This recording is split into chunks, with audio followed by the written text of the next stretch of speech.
WDSU was there to speak with Madam Vice President herself in a one-on-one interview you'll only see right here on WDSU. WDSU reporter Eli Brand is live in New Orleans with more on the Vice President's visit.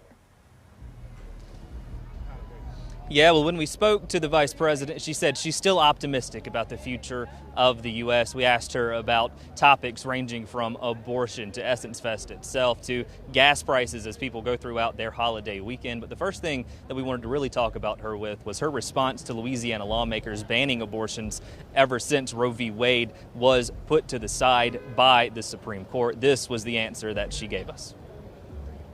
I mean, here's how I feel about it. I think that we have always, as Americans, prided ourselves on the foundational principles of freedom and liberty. And when we are saying the government can interfere and make decisions instead of letting a woman and her family and her pastor or her priest make that decision, I think it's a real moment of crisis, frankly. I travel around the world as vice president, and we rightly hold ourselves out to be a nation that is a democracy that is founded on very important principles and that include that we will protect and ensure people's rights.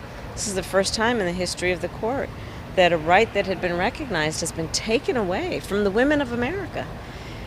So it's pretty serious.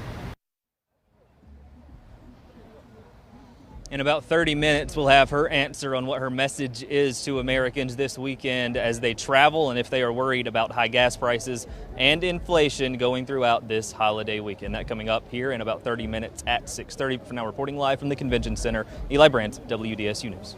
Eli, thanks so much, and we will have the full one-on-one interview with the Vice President, plus a look at the full